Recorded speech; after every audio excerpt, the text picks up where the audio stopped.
house, and if any Indian tries to stop me, I'll blast him.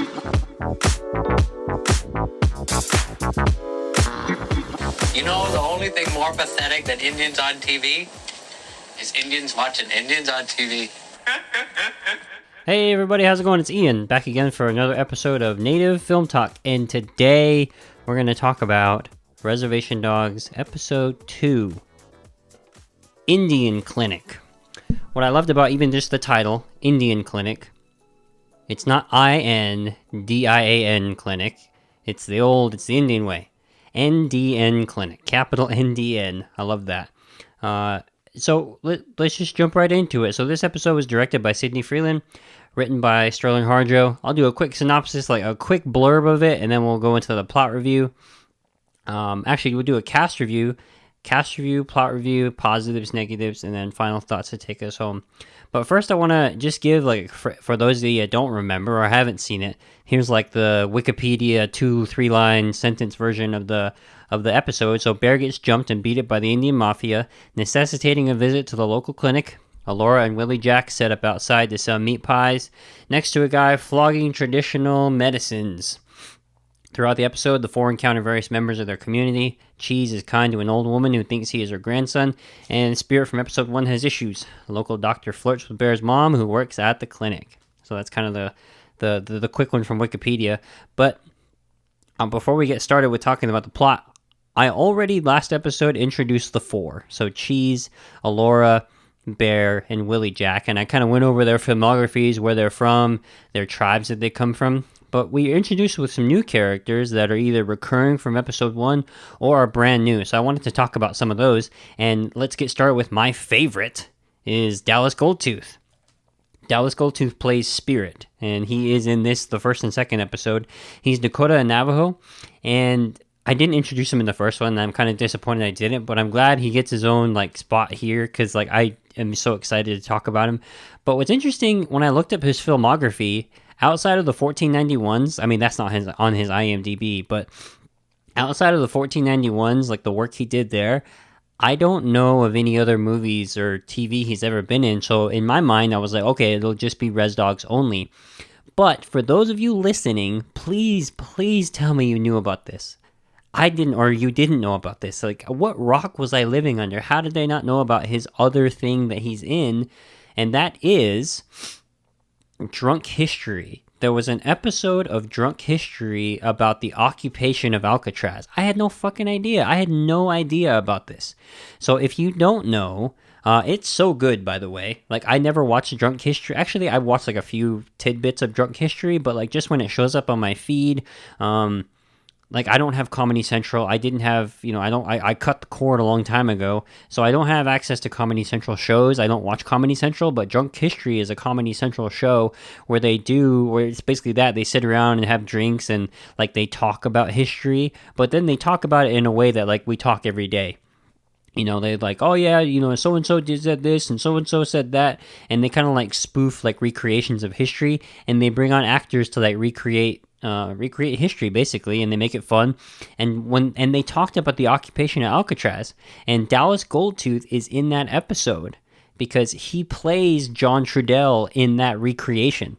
And I was like, holy shit. So when you watch it too, it's a 6-minute video, and the names they have in this is insane. It's like Res Dogs level casting. They have Koryanka Kilcher from The New World, and Zon McClarnon's in it, Adam Beach is in it, and then, like I said, freaking Dallas Goldtooth is in it.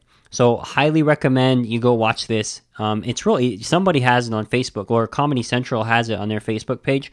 So if you just go and Google Drunk History Alcatraz, the first thing that will come up is a video from Facebook, and just open that up. It's a 6-minute video. It's real easy to digest. It's real easy to watch. It's freaking awesome. I watched it like 2 or 3 times. How the hell did I not know about this?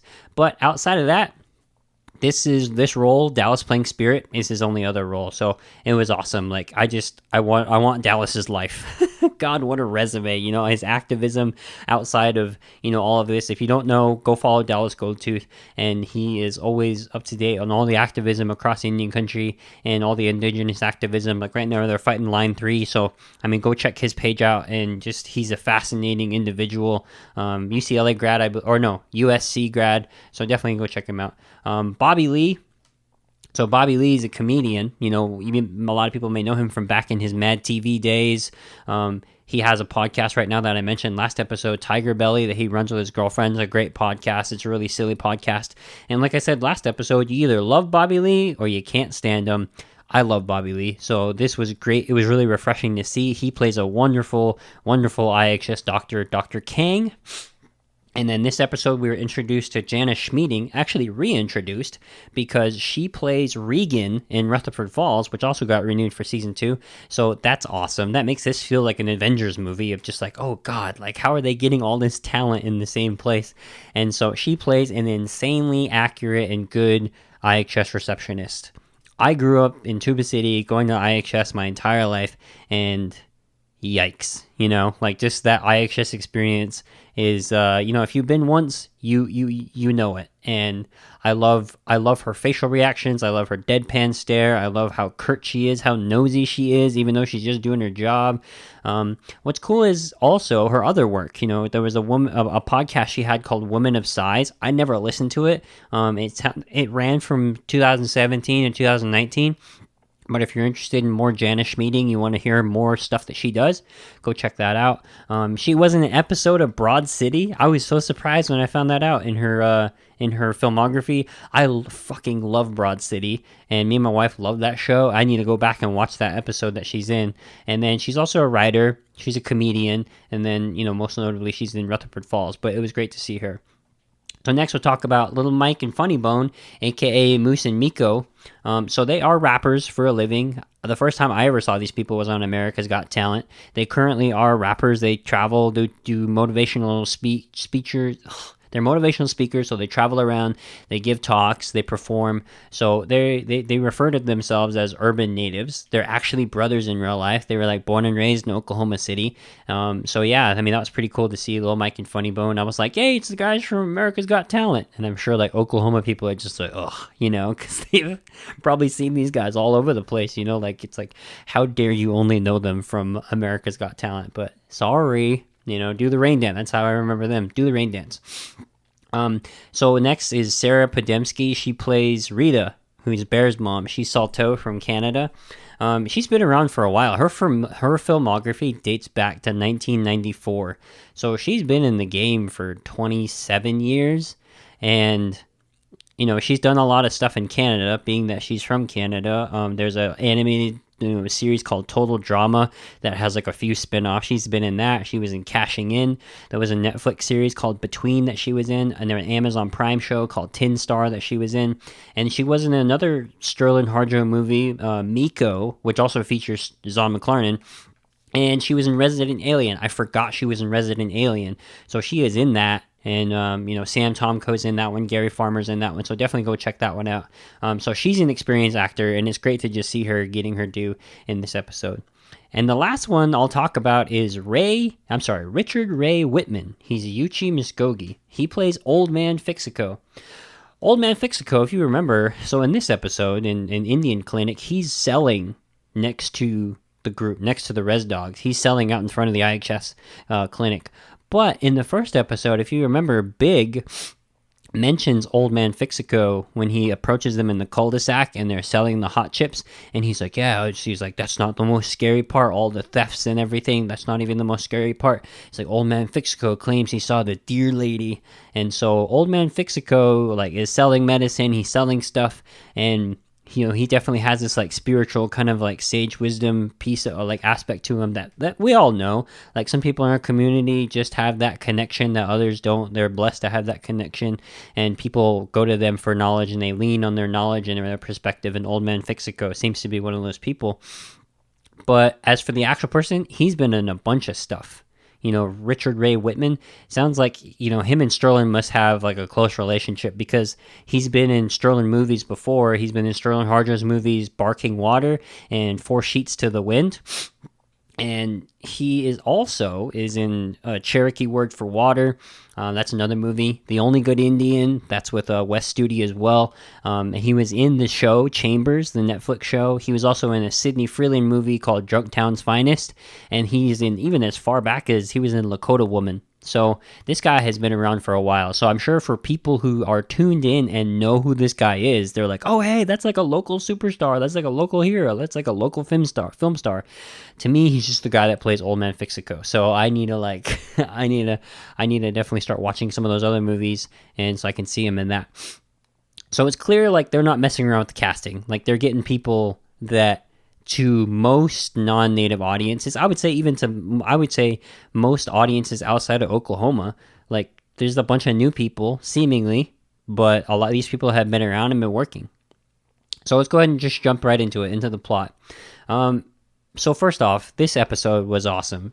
Like I've never, the Indian clinic, like the IHS clinic, it's such a very specific experience to native people that I was worried not worried, but if you pitched this idea to me, I would have said like, that feels like it's too nuanced. That feels like it's too specific.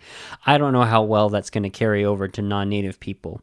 And now that this has been made, I'm just like, I don't care if you don't get it, because it's awesome to see like this represented on screen, because this would never get made any other way. But how they end up at the clinic is the episode opens up with Bear getting jumped by the Indian Mafia. So first off, I need to comment about this. So Bear is walking down the alley, and I don't know who did the costume design, but Bear's got style. I want Bear's episode. Bear has a button-up Playboy flannel with a Wu-Tang shirt on. I mean, that thing, when I saw that outfit, I'm just like, oh, that is clean. I want that outfit. But he gets jumped. And so the Indian Mafia surrounds him. And what I love is, and also one of the guys from Indian Mafia has a freaking sick Toronto Raptors jersey on. But anyway, that's aside from that. So Bear gets jumped. And what I love is right before he gets jumped, she's like, all right, Dan, let's go, Dan, let's do this. And then he gets no shots off. He just immediately gets knocked to the ground and beat unconscious. And what's great about this is it brings in Spirit. And Spirit, after he's unconscious, his feet levitating, or he like levitates again and kind of like moves and pans across the ground. And Spirit is like pissing behind the dumpster, and he's just like, "Oh, young warrior." What I love about that is, one, it's like, oh, so you can't catch Spirit at a good time. Like, it's not a good time. He's peeing behind a dumpster. But what I love is that's probably the first time on camera that you've ever seen a native person or somebody wearing that outfit actually peeing. Like, it's always super majestic. It's always in ceremony, and they're always negotiating, or they're in battle, or they're riding a horse. Like, you do walk around those things. You do have to pee. You do have to poop at some point. And I love that he's just, like, peeing behind a dumpster. Like, that's the first time I've ever seen that. And it's so awesome for him to be, like, talking shit and discuss what he would have done if he was Bear, He's like, I would have went at him like this, I would have threw a spear at that little white one, and I just love that he talks shit about what he would have done. Like, none of that sage wisdom you're expecting, where if it was any other show, like this was a non-native show, like this Spirit would have come and would have, made some bullshit comment of like, there are two wolves inside every man, one good, one bad, and the one you decide to feed is the one that wins.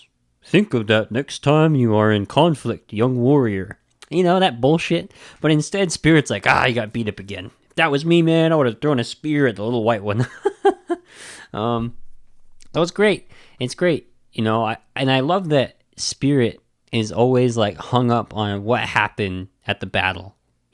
What happened with Custer. He's like, you probably should have ran. Custer wishes he would have ran like that, took off with his little legs, but he didn't. He died.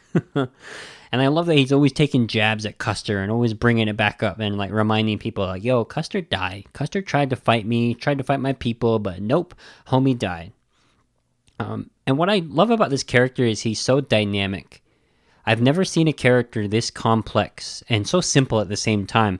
He's hyperbolic, he's he's like an anticlimactic elder. You waiting for him to like impart some like life-changing wisdom, and he doesn't. And if he does, he like buries it in a story, He's ironic, he's silly. such a simple character. Like Dallas Goldtooth does this great, and I love that before Spirit bounces, he's just like, but for real, you need to go to the hospital. Your nose looks fucked. So then Bear joins his friends who were already going to be at the clinic anyway, and this is what I love. They're hanging out in front of the clinic to sell meat pies. Like the hustle continues. They're continuing their quest to get more money to get the fuck out so they can get to California. And so, real quick aside, I love that there's people selling outside of the clinic, because in the community, that's like a high traffic area. Gotta go where your customers are, you know? Like on my res, it would be breakfast burritos. There'd be a lady pulling an ice chest, like full of breakfast burritos, like selling that and selling hot coffee.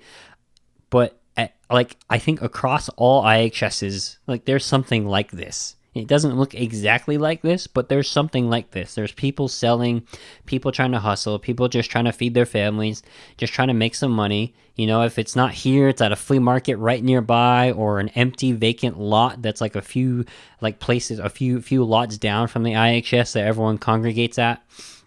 And I love that. This is such a native experience. And so this Bear comes up to the girls next. Comes up to Willie Jack, comes up to Alora, and I love that no one's concerned. Like, this is such a matriarch, this is such a, like, example of being in a native community. The women, you know, Willie Jack's like, yeah, we got it, you got smoked, you know, and he's like trying to show them like, oh, does it look broken? Does it look like I have a brain bleed? And Alora looks at his nose and like almost like grabs his face and just like kind of scoffs like, ugh, just quit being a baby about it, you know? And that's like so true. Like, native women don't give a fuck. Like, I'm married to a native woman. Like, my arm needs to be sitting across the room while I'm like standing in front of her for her to be concerned. Like, she knows. Like, she just has this like, you're fine, Ian. Jesus Christ. Like, get over it, you baby. And they have the like, almost like, try bleeding once a month, or try having a kid, like that's real pain kind of like attitude. And it's completely like accurate, it's completely vindicated. And like, native men can be such babies about it, and it's almost like, quit whining, like that's not pain, like you don't know what pain is in a way. And that's what's interesting about being raised by women in native communities, is like you grew up being laughed at for wanting attention for pain. And I think that's a great glimpse into native communities, is like, you know, you're fine. Like, if you were to run full speed, like not tying your shoes and not having your shoes tied, like down a gravel road, and you tripped and fell, you would not get sympathy from your mother. Your mother would say, well, that's what you get for not tying your shoes. How many times do I need to tell you for tying your shoes? Like, you need to tie your shoes. You need to focus on your shoes, tie your shoes.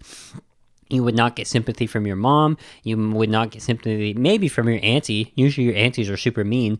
And that's why like a lot of native men are grandma's boys. Because like grandmas are like softened in their old age. They actually give us affection when we're hurt.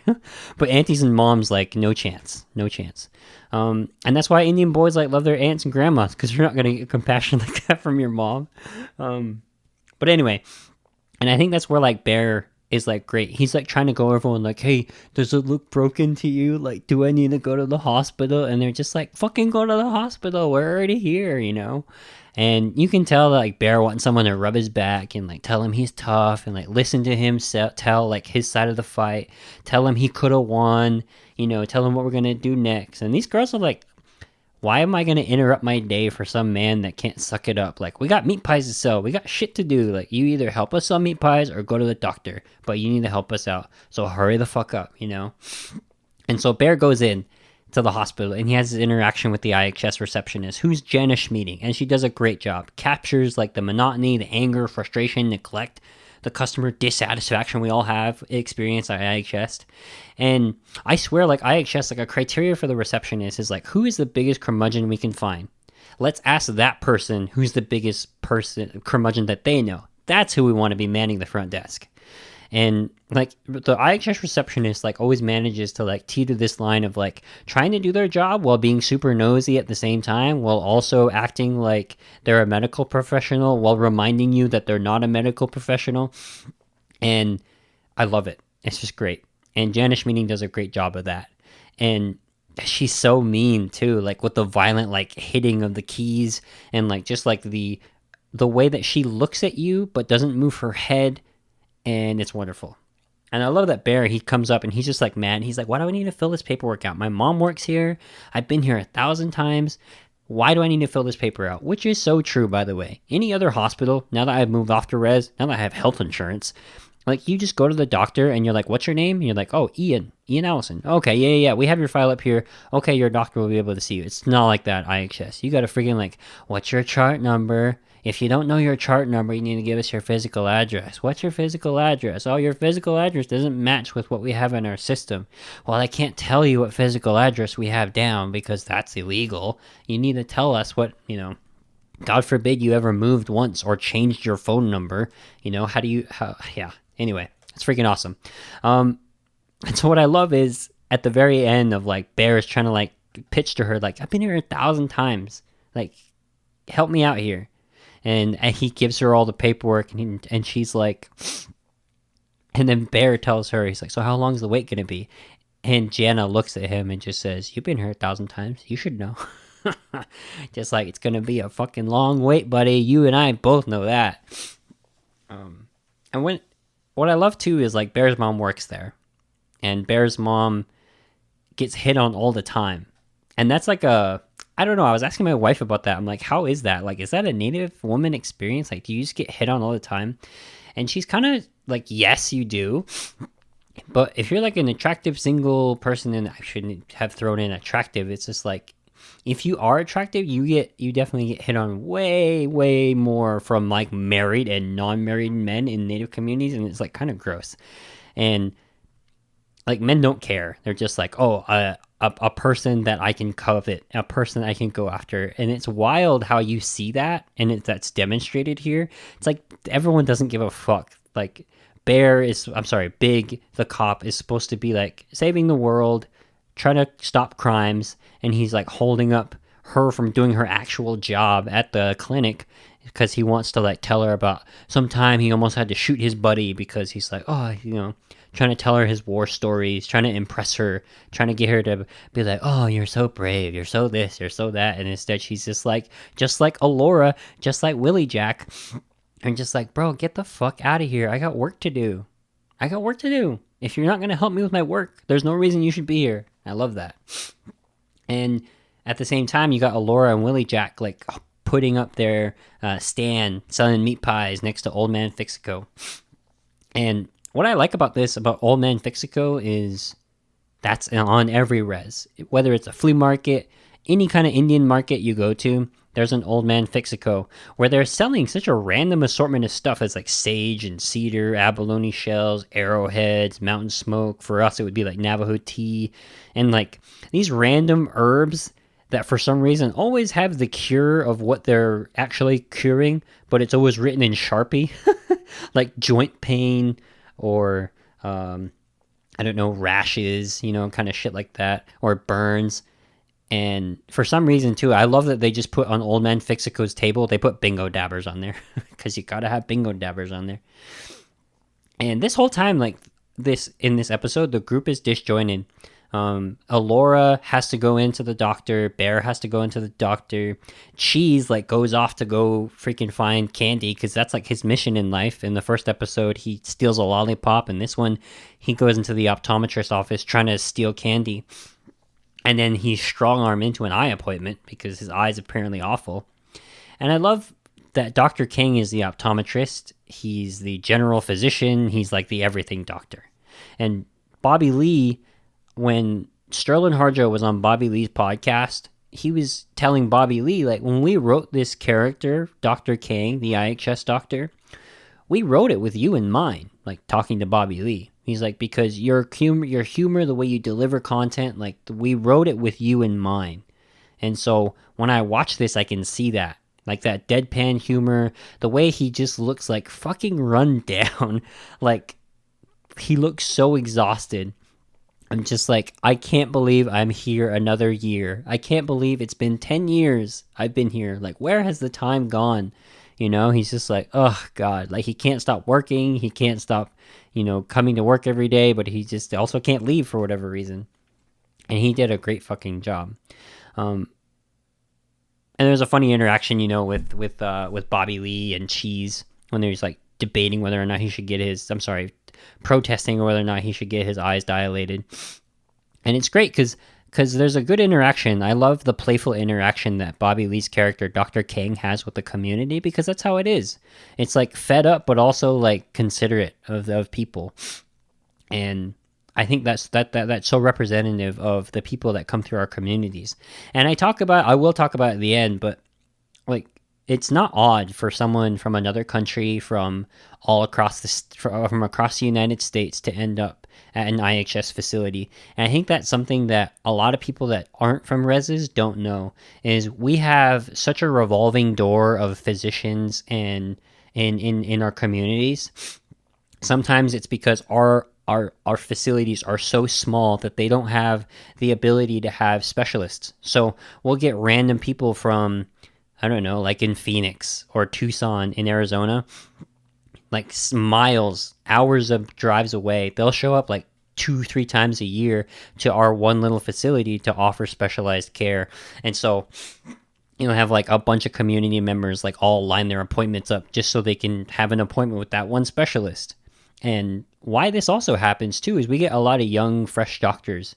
And so Dr. Kang's story is so true, because there's loan repayment programs for working at IHS facilities. You can get up to, I believe I looked it up, it was like up to $40,000 of debt relief for 2 years of service in IHS facilities. And I'm sure that you could also couple that with like public service programs, like to help with loan repayment, because usually these are considered like underserved communities.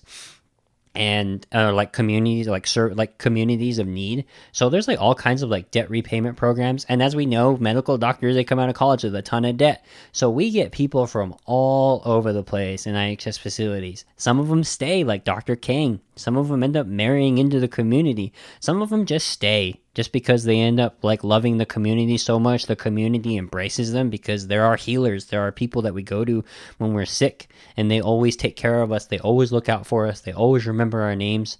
And then sometimes people would just spend their year there, or, if they're a travel nurse or whatever, they'll spend their 6 months there and then they'll bounce.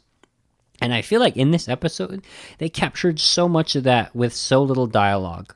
And I think that was like one of the most beautiful things I've ever seen. And I didn't anticipate any of that when I heard about this episode. So the next thing too is like Alora ends up having to go to the IHS clinic because she's like sitting outside with Willie Jack. She's like, oh, my stomach hurts. And of course, Old Man Fixico doesn't have anything for stomach pains. And Willie Jack's like, only the white man can save you now. But I love that for the first time, like everybody knew, like native people anyway. So like, those fucking hot chips. Eating too much fucking hot chips, that's why her stomach hurts. Whereas like non-native people are like, oh, she's pregnant, when she was talking about her stomach pains. And when she finally gets seen, she gets seen before Bear, but when she finally gets seen, it's interesting to me, like I would have never known that you could get sick from it, because I think my mom did a great job of cutting me off. Like she never allowed me to eat like just crazy amounts of it. But like hot chips are life, and this is stuff that your grandparents and aunts and moms would always worry you about, but you would never actually eat enough, or at least me personally, never actually ate enough to get sick. I've had like stomach aches and stuff, but never to this degree, because hot chips are life, bro. Like Tom's Hot Fries, still to this day, the best ever. I discovered Tapatio Doritos during grad school, by the way, so check that out. But I love that when Alora finally gets in there and talks to the receptionist is like so nosy of like, so what's wrong with you? And she's like, oh, I got stomach pains. She's like, do you try going to the bathroom? And she's like, no, it's not that. And like, I love that, because like receptionists do that shit all the time of like, well, why don't you just do this? And like, oh gosh, come on. And Janice Schmieding has this good interaction with her, because poor Laura, she like tries to offer her meat pies to the staff and like letting them know like, hey, we're trying to hustle outside. We're trying to get some money. Hey, and if we're selling meat pies outside if y'all want any. And Jana gives this perfect delivery of, hey y'all, this girl with stomach pains is selling meat pies. Y'all want any? Just like deadpan, staring straight into her soul. Like, I don't give a fuck, but I'm going to do this because I'm trying to be courteous today. And so another interaction with Bear is like that I really enjoyed is Bear talking to Big, because this happens right afterwards. They meet at the vending machines, and Bear buys a soda, buys a pop, and Big comes along. He's like, "White man's bullets." He's like, "What? White man's bullets? Sugar, invented to kill us. You're helping their efforts." While he's at the freaking like monster machine getting an energy drink, and Bear's like, "Well, what the hell are you getting? That looks like the same shit." And he's just like, energy drink. It's made of energy. It's organic. And I love this interaction because unless you're native, you don't know about this. The hypocrisy of the elders in our community. And it's exemplified in this episode. Like the range of elders that we have in our community. It's not just the sage wisdom, talking about shit that's gonna make our people last for 7 generations. Like, this is what real elders look like in our community. They'll lecture you about what you should or shouldn't do while they're doing the same shit they're telling you not to do. And if you call them out on it, they'll justify it. Just like, "Hey, don't drink. That firewater is what got all of our land stolen from us. It's how the white man keeps us down. It's what you guys do, you young people do to each other. It's how you continue to bring us down and further the oppression that continues on us." "Yeah, but uncle, you drink." "Yeah, I drink beer. That isn't firewater. It's not the same thing, Like shit like that. Yeah, it's great. And I think another thing that I didn't anticipate liking is when Bear comes outside with his drink while he's waiting to be seen by the doctor. He sits next to Willie, Jack, and Alora, and they tell him, like, "Hey, so-and-so saw you get your ass kicked, and they said you were crying." He was like, "I wasn't crying. It's bullshit, And he sits there and he like stares off into the corner trying to act all tough, some shit he's seen in a movie. And he's like, "It's tough being a leader. People lie on you and shit." And this is great because Willie, Jack, and Alora just bust out laughing. What's awesome is this is what a matriarch looks like. Like, there's a romanticized, like, feminist version of what a matriarch looks like because some non-native people are like, "Women running stuff? Yes, I love that. Let's glom onto that and let's claim that as ours." That's what we need in our society. It's like, yes, matriarch, but you don't understand what it looks like because you don't live in it. This is what a matriarch looks like. Like, fuck you mean leader? Like, that's exactly what Alora says.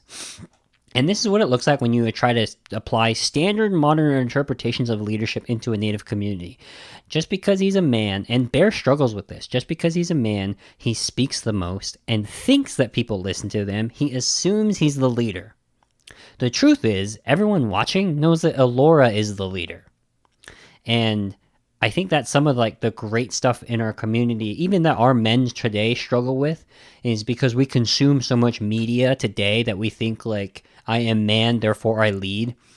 And so much of that like misogyny like bleeds into our communities when it's really like, no, get the fuck out of the way. Like, let the women call the shots. Let the women, like, just because we're doing the work doesn't mean we're not being led by women. And I think that's what a great thing about this show demonstrates. So after that, we get Moose and Miko come in, and there's somebody finally starts buying the meat pies.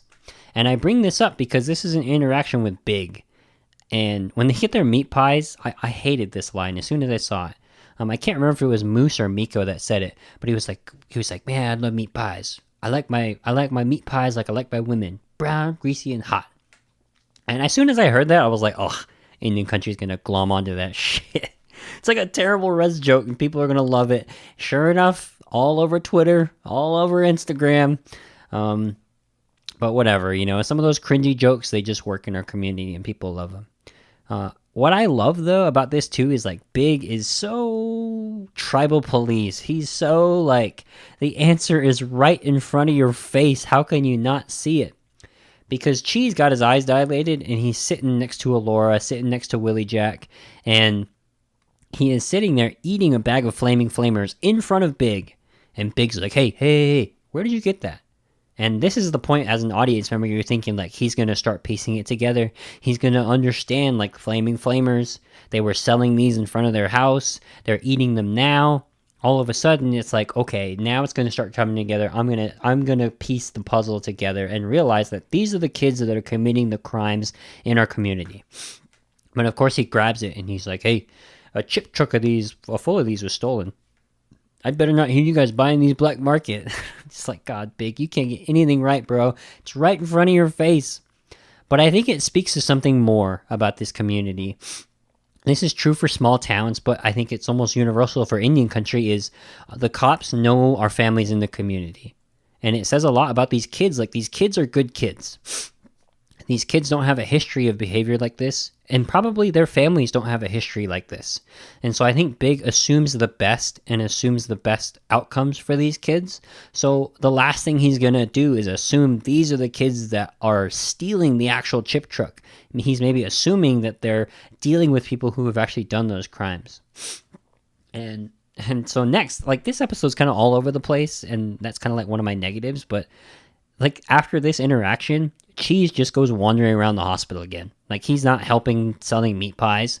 After he gets his eyes dilated, he walks around the hospital. And this is one of the more nuanced things of this show that I've ever seen, is he goes and he gets, like, adopted by a random elder, and who's spending her last days in the hospital, which is like one of the most heartbreaking things, which is another aspect of our elders in the community that normally would get romanticized and be like, hey, our elders sit at the front of the table, the elders impart the wisdom, they get the last word in. It's like, no, in our communities today, our elders are abandoned. Not all of them, some of them. Some of them can't be cared for in homes, and they get put in hospitals and they get left there, because this is commonplace. That has happened to a lot of us, a lot of our people. And what sucks is, knowing this, because of COVID-19, that's where a lot of our elders breathed their last breaths, was in hospitals because they were already sitting there, was in nursing homes because that's where they were put. And those were some of the hardest hit areas, one, in elders, but two, in those areas. And that's how we lost a lot of our elders. And I had this happen to me growing up, this interaction with Cheese. And that's what I really liked about this is real. This isn't like hyperbole. This isn't like, oh, maybe this would happen. This has happened to a lot of people. Usually it's when you're visiting your own relatives in the hospital and they like put you in the same room with another elder, and you sit there, you go and see your grandma enough, you go see your grandpa or your auntie enough that you get to know the people next door, and they just start calling you grandson, they start calling you son. And because, as you know, in the IHS facility, they don't give good directions. They're just like, yeah, your grandma's down the hall that way. They just point. So you might wander into a random room, talk to someone you weren't supposed to talk to, but you become their grandchild too. And that's what was heartbreaking about this episode, but also uplifting to see, like, this is what we should be doing with our elders, is giving them the time of the day, because they were once kids too, and they've lived a full life, and they have a family, they have a home. Like, this place that they're sitting, that you find them in, isn't their home. And she says that. She's like, you know where I want to be, grandson? I want to be out in the country. I want to be with my dogs. I miss my dogs. I want to see the tree-lined fence. I want to see the sandstone. I want to feel the breeze in my hair. I miss that. Not in this room. This isn't where I was meant to live. And Cheese does something later on in the episode that shows who he is. Like, Cheese is such a sweet character. Instead of walking off and being like, what the fuck you mean, old person? You know, you're fucking crazy. Which is what people would do in other movies. Like, oh, what crazy old lady's in that room. When you hear her talk, just walk by. That's what would normally happen. But instead, what we do and what we're told to do is sit there, listen to your elders, spend time with them, let them impart the wisdom. Like, if they want to sit there and tell you to sit down and talk to you, that's what you do. You go and sit down. Otherwise, you're being disrespectful. And so what family you come from, too, can tell them something that you didn't know about your relatives. So usually it's a good thing to, like, sit down and talk to your elders in your community, because even if they don't assume that you're their grandson, like, they know who you are based on, like, oh, you're so-and-so's from, oh, you're Regina's son, oh, you're John's son, oh, you're Robert's, grandson. And why that's beneficial in our communities is you learn about other people. You're like, oh, I grew up with your grandpa. He used to do this. Me and your grandpa used to do this together. And in Native communities, like, that's how you learn about your past, is you talk to people. That's how you learn about your family's past, things that they've done, things that they used to be, like, famous for, notorious for in some cases. But it's good to learn about that. And it's good to learn about how your people used to be, because they'll also tell you, like, you come from a good line of people. You come from people that either are horse tamers, you come from people that are really strong, you come from people that have really long, strong hair, you come from people that, like, create medicine men. You come from a good family. And that might be the first time you ever heard something like that. So it's good, And yeah, it's great. And so next, like Bear, he goes and he's wandering, through the IHS, and he wanders into the maintenance shop, and that's where Willie Jack's dad works. Leon, he's working on that weed whacker, and they chat for a little bit, and they find his picture of Daniel they've never seen, and he's allowed to like take it back to the group. He's like, "Yeah, go and take it." What I like about this is, one, it's very clear that like Willie Jack and Daniel, and like Daniel was a part of their group. He's the one that passed away, and it's clear that everybody knew Daniel. Like, it wasn't just like Daniel was a friend that the parents didn't know about. And it makes me wonder too if like Willie Jack is related to Daniel somehow. So I'm curious to see how that plays out. And then Alora, they flash to Alora. She finally gets seen by Dr. King. And in this episode, I never thought how inflammatory Hot Chips could be, because how he questions Alora. He comes in and he's just like, "Are you like eating rocks? Like, what are you eating? Are you eating rocks? Are you eating sand? Maybe even broken glass?" My mother would have loved to see this episode, because ultimately we find out like Alora has tiny ulcers like all over her stomach lining. And my mom would like love to rub this in my face to be like, "See, look at how bad they are." But that's great. And then so Bear comes in next and sees Dr. King too. And Dr. King's great because he's like, "Aren't you the eye doctor?" And he's just like, I'm the everything doctor, I don't remember exactly what he says. He's like toes, fingers. He's like toes, backs, assholes. I can't remember exactly what he says, but it was great. But what's interesting too is like, as Bear is walking to the examining room, he sees Spirit giving himself a pep talk. And I watch episodes with subtitles, and so I have the interaction of what he was saying, because Spirit is talking to himself. He's like, "I was telling Creator, I was like, hey, I'm doing my job here, man. Should bump me up on that pay grade there, bro. Fucker didn't even want to listen to me." He was all like, "Hey, do it for the people, do it for the..." I was like, what the hell is that? And then Bear walks up, and Spirit's like, "Oh, crazy hair, you caught me off guard there." And he walks off, and he was just like, "Well, forget you too then." And so it's weird, because it's like, at this point, you're like, what is Spirit? Is he a figment of Bear's imagination? Is he really in the spirit world? Because now we're getting into like Drop Dead Fred territory. like is he the only person that can see him? So I'm curious to see how that develops, of like maybe Spirit is like an actual spirit in the community that other people will eventually be able to see, or he's just a figment of Bear's imagination. Who knows? So the next thing too is like, Dr. King has this interaction with Bear that I think was one of the most powerful things in this episode, because Bear like Dr. King laments to Bear and tells him like, "I love the native people, but I just want to go back to where I'm from. I've been here for 10 fucking years. Like, do you think I wanted to stay this long? Like, I love the community. I love the native community." And he like grabs his bun, his hair. He's like, "I just want to go back where I'm from." And Bear assumes China. He's like, What do you mean, China?" And Dr. King looks at him like, "What the fuck? No, San Diego." And like, Bear doesn't know shit about Asian people or Asian countries. And Dr. King like gives the perfect retort. He's like, "What are you, Navajo or Inuit?" Bear's like, "Neither." He's like, "Okay then." And that says so much about how there's similarities between really non-white people in this country. Because there's a huge problem on the res that this shows, is like how ignorant we are. Like, we're so isolated, and in times we could be caught in time 10, 15 years behind like today, in our rhetoric, in our education, in how we talk and how we do things. Like, our education systems overall are pretty poor.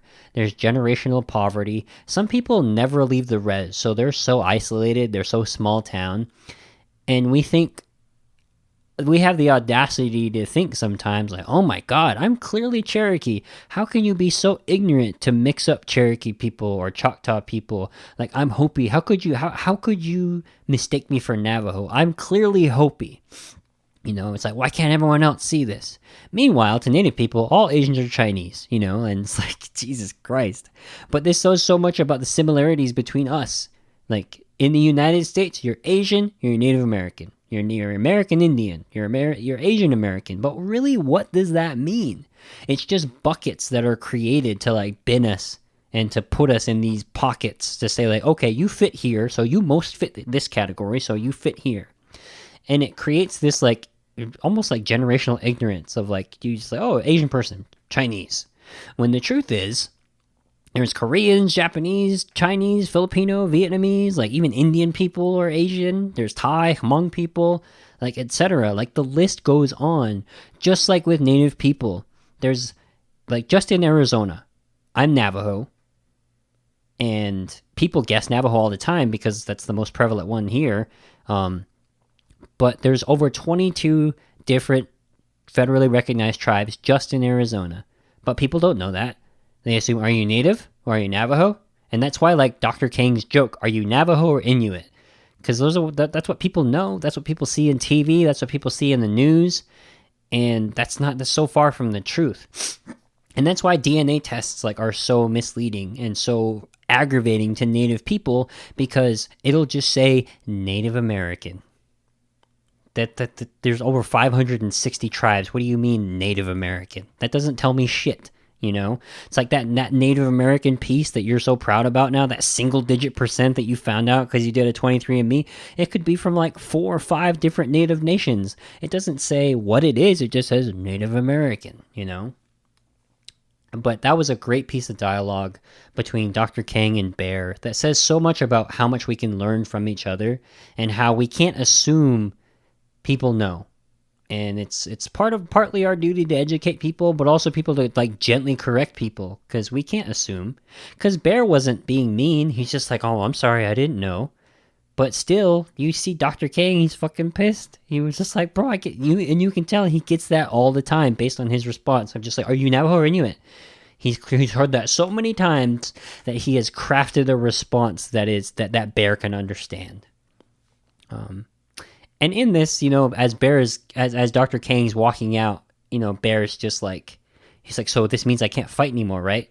And he's like, no, fight all you want, you're fine. And I love that throughout this episode, like, Bear's trying to prove he's a man. And he's so insecure. He, like, doesn't understand his masculinity, and he's so insecure in his ability to defend himself that he, like, wants Dr. Kang to give him a diagnosis that says he can't fight anymore. So he has an excuse the next time he gets jumped or has to fight. But also he can like wear it as a badge of honor. Like, look how badass I am. You know, he wants the girls to acknowledge that he has a broken nose or a brain bleed so he doesn't have to fight, or to show his bravery. And when he fights, he says shit like, let's go in and do this, you know, like trying to act tough, thinking that'll like back down, thinking that posturing will prevent him from getting jumped. And throughout the entire episode, he constantly chimes in with like, I got some good ones in though.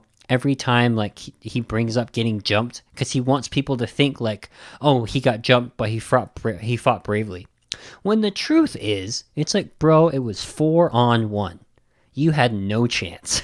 Just be happy no one brought a knife. Just be happy you don't have broken ribs. They could have really fucked you up and they didn't. But no one was expecting you to take all 4 of them on. But in his idea, he has this like alpha male idea that he has to be. And a part of that is him not having a dad around.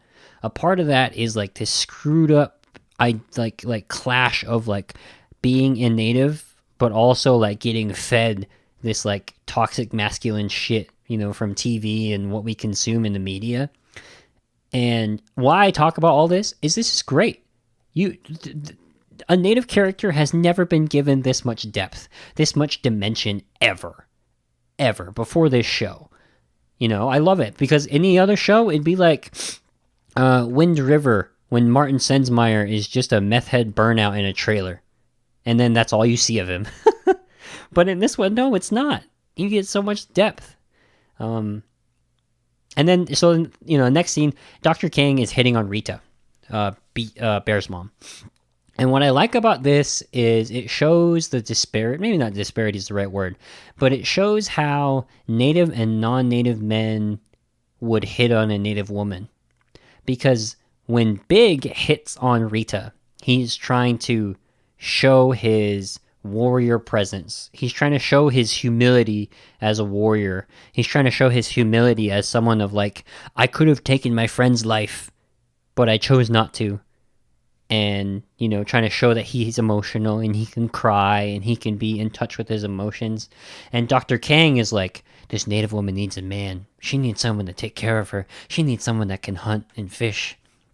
And Rita's like, bro, I can hunt and I can fish. I need a partner, not a savior.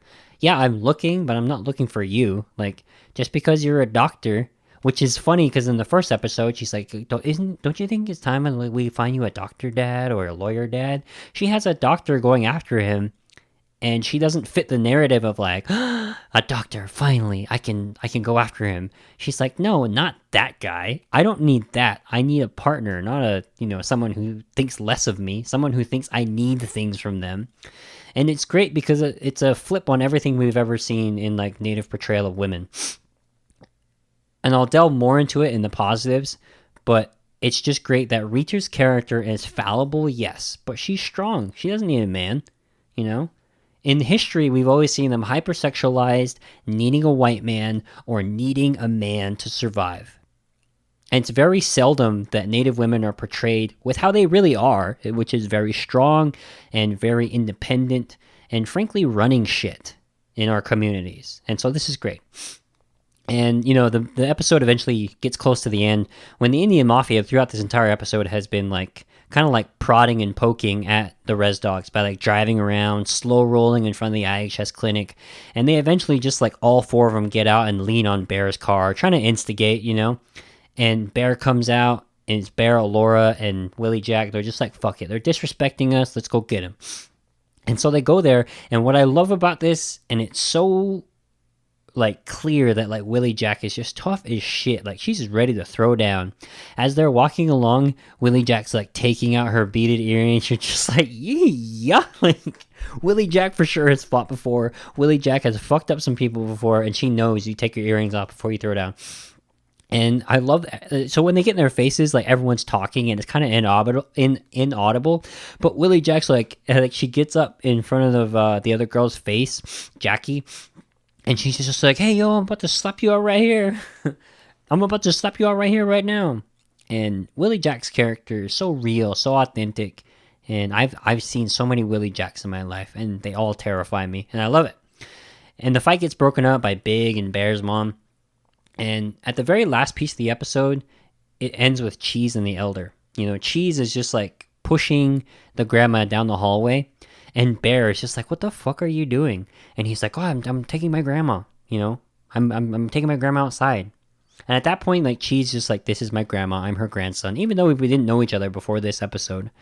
And I love it because they just sit there and Cheese just parks her outside of the IHS. And they're sitting there and they're clearly talking. It's inaudible. You can't hear what they're saying. And it's great. Like, they're just sitting there, taking in the fresh air, looking at the sky, doing what she wanted to do, paying attention to her, giving her the time of day, letting her tell you what she knows, maybe imparting wisdom, but also just telling you, like, thank you. And just, like, having that moment of, like, just taking care of your elders, taking care of your community. It's what we all should be doing.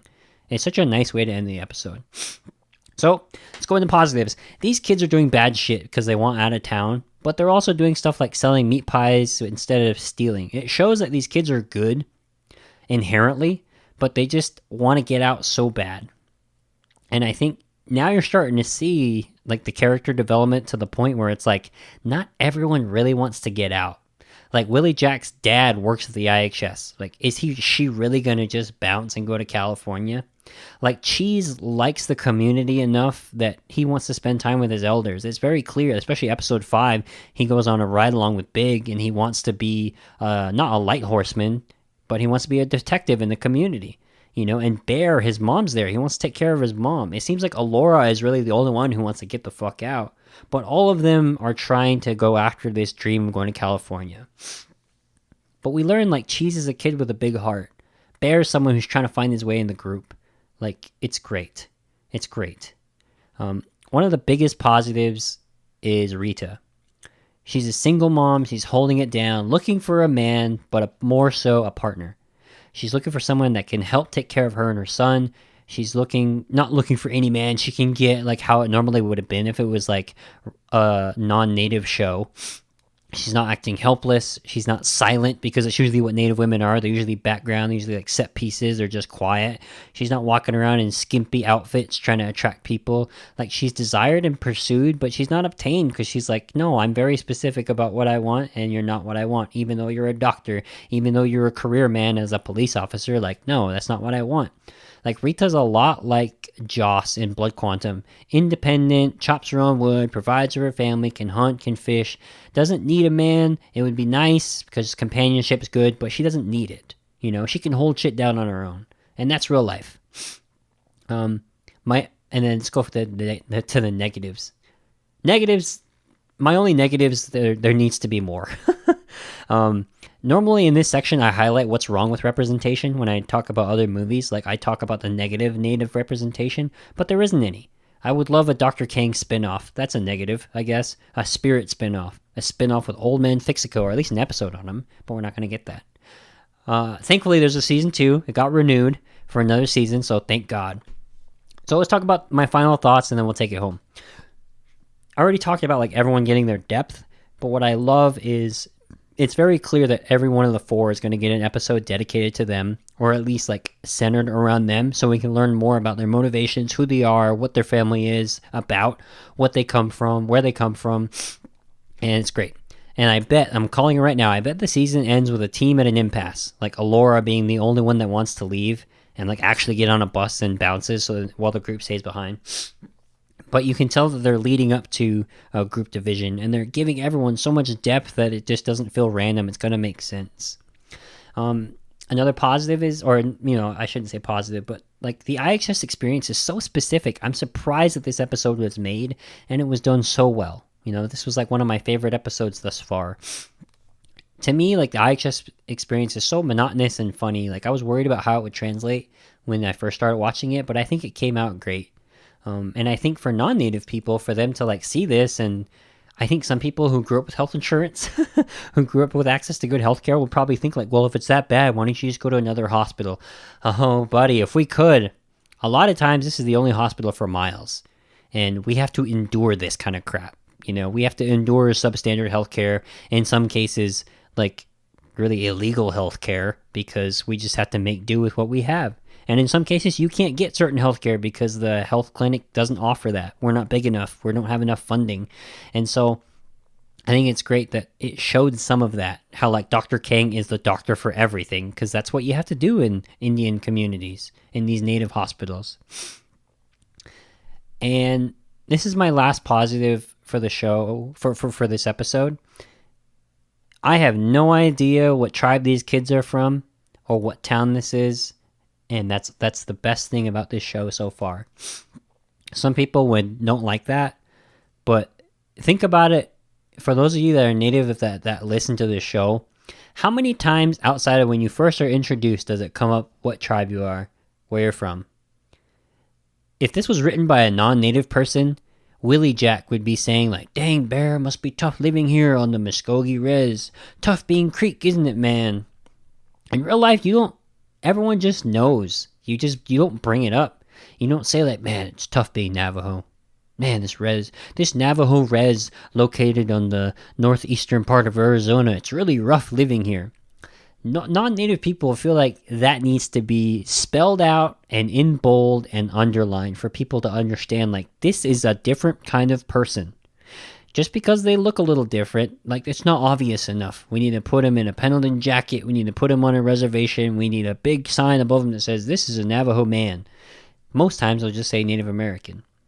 And that's one of my favorite things about this show, is there's things that aren't explained that normally would be, and you don't need to do that in real life because that's not real. This is, like, real Native representation, and I love that. All right, everybody. Well, that's going to be it. One last thing about the show. I hit a podcast goal that I had when I first started the show. If you have Apple Podcasts and you are in the United States, you can do this right now. If you have an iPhone or iTunes, you can go on to Apple Podcasts, you can go to search, you can go and hit TV and film, that category. Under TV and film, there's a subcategory called Film Reviews. If you hit Film Reviews category, you'll find my podcast. That was my goal when I first started this, is to be able to, for random people not looking for my show, just like looking for another film review show, to be able to find my show. And we're there. We made it, everybody. One of my goals. I can't believe we did it, but it's there right now, and that's thanks to everybody that's listening. So thank you so much for the support of the show, and episode 3 is going to be coming at you soon, and I can't wait. All right, everybody. Talk to you later.